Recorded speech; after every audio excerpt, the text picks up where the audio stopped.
បាទអនុញ្ញាតគោរពជ្រាបសួរពុកម៉ែបងប្អូនយើងទាំងអស់គ្នាបាទថ្ងៃទី16ខែ8ហើយបងប្អូនបាទបងប្អូនខាងបងប្អូនបែបណាដែរសម្រាប់ខាងខ្ញុំគឺពុកពងកូនអត់តាន់ទេបងប្អូនយើងបាទនៅជាប់ញៀវនៅក្នុងដៃគឺយើង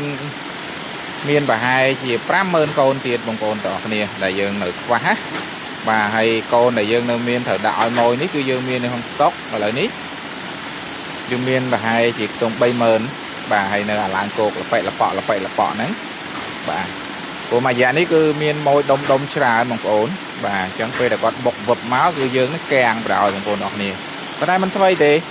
យើងនៅតែសម្រួលបាទសម្រួលបានទៅតាមការជាក់ស្ដែងបាទហើយក៏អរគុណបងដែលគាត់តែងតែរងចាំណាបាទរងចាំអ្នកខ្លះរងចាំកន្លះខែអ្នកខ្លះរងចាំមួយអាទិត្យអ្នកខ្លះរងចាំ10ថ្ងៃបងប្អូនអរគ្នាបាទឥឡូវគឺយើងនៅក្នុងដៃយើងគឺសម្រាប់បងដែលគាត់ធ្វើការកម្មង់បាទដូចជាជាង 30000 កូនហើយថ្ងៃអាទិត្យនេះគឺយើងត្រៀមដាក់ទៅខាងតាកែវបាទហើយនឹងខាងបាត់ដំបងដូចជា 4000 កូនដែរយើងរៀបចំថ្ងៃអង្គារបាទហើយខាងតាកែវយើងរៀបចំប្រហែលជាថ្ងៃសុក្របាទហើយនៅខាងកំពង់ចាមខាងកំពង់ស្ពឺបាទហើយខេត្តកណ្ដាលបាទខេត្តកណ្ដាល 7000 កូនបាទដូចជាមានកំពង់ចាមមុននេះបន្តិចកំពុងរៀបចំអាងប្រហែលជាគាត់យកប្រហែលជា 10000 បើមិន 15000 កូនណាកំពង់ចាមជាស្រ័យតាកែវ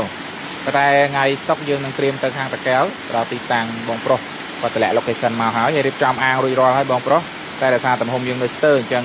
ចាំ2ថ្ងៃទៀតបាទអូខេឥឡូវយើងរៀបចំបង្កាត់បន្ថែមដើម្បីបំពេញតម្រូវការរបស់ពុកម៉ែបងប្អូនទាំងអស់គ្នាដែលមានតម្រូវការទៅលើវិស័យចិញ្ចឹមកែវដែលមានបំណងចង់សាកល្បងក្នុងការចិញ្ចឹមមិនថាតិចក្តីច្រើនក្តីបាទយើងអាចផ្ញើបានចន្លោះពី200 300 កូនឡើងណាបងប្អូនទាំងអស់គ្នាអាចសាកល្បងបាន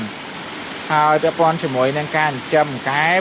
បងប្អូនសម្រាប់បងប្អូនដែលទិញកូនកែបពីខាងកសិដ្ឋានបងប្អូនទៅឬក៏ខាងកសិដ្ឋានចិញ្ចឹមកែវស៊ីមីងសៀទៅពុកម៉ែបងប្អូនមានទំនុកចិត្ត 100% ថាมันពិបាកក្នុងការលក់សាច់ត្រឡប់មកឲ្យខាងកសិដ្ឋានវិញទេបងប្អូនទាំងគ្នាអាស្រ័យទៅលើទីផ្សារជាក់ស្ដែងបងប្អូនទាំងគ្នាណាអាស្រ័យទៅលើទីផ្សារជាក់ស្ដែងថា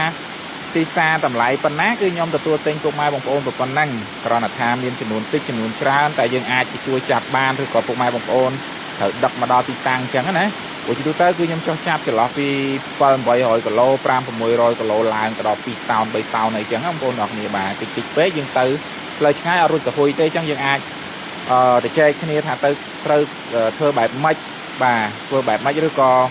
រៀបចំឲ្យបងប្អូនដាក់ផ្ញើមកបែបម៉េចអញ្ចឹងណាបងប្អូនទាំងគ្នាបាទយើងនឹងទៅចែកគ្នាបន្តទៀតពាក់ព័ន្ធជាមួយនឹងទីផ្សារបងប្អូនមិនបាច់ព្រួយបារម្ភទេបាទបងប្អូនយកកូនកែបពីខាងខ្ញុំទៅគឺខ្ញុំទទួលទិញវិញទាំងអស់ហើយមិនត្រឹមតែអតិថិជនខាងកសិដ្ឋានទេរាល់ថ្ងៃកសិដ្ឋានចិញ្ចឹមកែបស៊ូមីនសៀគឺយើងចោះចាប់កង្កែបគ្រប់ទីតាំងទាំងអស់ឲ្យតែទីតាំងណាយើងអាចទៅចាប់បានសិតសឹងតែជាអតិថិជនផ្សេងក៏កសិដ្ឋានចិញ្ចឹមកែបស៊ូមីនសៀចោះទៅចាប់អតិថិជនរបស់កសិដ្ឋានគឺដាច់ស្តុកបាត់ហើយបងប្អូនទាំងអស់គ្នាអត់មានកូនកែបលក់ឲ្យទេបាទឥឡូវរាល់ថ្ងៃនេះគឺយើងចោះចាប់កសិដ្ឋានអធិស្ឋានចោះចាប់ផុសទីតាំងភ្ញៀវដែលគាត់ទិញកូនពីខាងកសិដ្ឋានផ្សេងមកទេប៉ុន្តែយើងនៅតែជួយសម្រួលពួកគាត់តម្លៃក៏យើងទិញទៅតាមហាងឆេងជាក់ស្ដែងអត់គិតថាអតិថិជនយើងឬក៏មិនអតិថិជនយើងទេគឺយើងទិញតម្លៃស្មើភាពគ្នាទាំងអស់ក៏ប៉ុន្តែយើងផ្ដល់អត្ថប្រយោជន៍ឲ្យទៅអតិថិជនយើងជាធំប្រសិនបើអតិថិជនយើងគាត់អាចគ្រប់គ្រងឲ្យបានគឺយើងផ្ដល់អត្ថប្រយោជន៍ឲ្យពួកគាត់ជាចម្បងណាបងប្អូនទាំងអស់គ្នាហើយពេលដែលយើងអស់ពីអតិថិជនយើងទើបយើងសម្រួលចុះជួយចាប់ពុកម៉ែបងប្អូនទាំងអស់គ្នាដែលมันបានយកកូនកែបពីខាងកសិដ្ឋានទៅនេះយើងនិយាយឲ្យច្បាស់ចឹងតែម្ដងបងប្អូនទាំងគ្នាអត់មានការលាក់បាំងអត់មានការប្រឆិតប្រឆៀងអីទេយើងនិយាយត្រង់ចឹងតែម្ដងបងប្អូនទាំងគ្នាបាទឥឡូវគឺយើងចាប់ផ្ដើមបង្កាត់ចំនួន30គូបន្ថែមទៀតបាទហើយខាងស្អែកក៏យើងបង្កាត់ទៀតដែរបងប្អូនទាំងគ្នាដោយសារតែយើងអត់បង្កាត់សម្រុកម្ដង 100-200 គូបានទេព្រោះអាកាសធាតុវាមានការប្រែប្រួលបងប្អូនទាំងគ្នាណាខាងខ្ញុំប្រែប្រួលខ្លាំងអញ្ចឹងយើងបង្កាត់ល្មមសិនទេបាទដើម្បីមើលទៅលើភាពជាក់ស្ដែងថាតើអាចបន្តការបង្កាត់បានឬក៏បែបណាបាទព្រោះខាងខ្ញុំវាប្រែប្រួលខ្លាំងអរគុណច្រើនអញ្ចឹងសម្រាប់ពុកម៉ែបងប្អូននៅបណ្ដាខេត្តបាទខ្ញុំបញ្ជាក់គឺហាងឆេងខ្ញុំទិញទៅតាមតម្លៃទីផ្សារជាក់ស្ដែងហើយចន្លោះពី kia tầm 20 kg cho khám 500 kg ấy nhóm tới chạp bằng ôn đó này nè tại bờ chạp pin 100 kg lang lớn chạp pin mặt tóm bằng nhóm ai trong tới chạp bàn á bằng ôn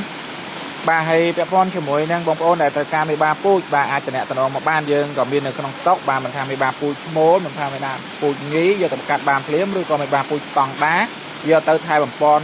cắt cho lót khai đập môi khai đập pi rồi còn khai môi khai pi còn khang cạn khang dương miền đá hay tầm lại cứ thu thay farm rôm tết mẹ 13 pui tiêu rồi còn dương ai hai bàn thái chỉ 13 pui toàn đá bằng ôn đỏ cái nhé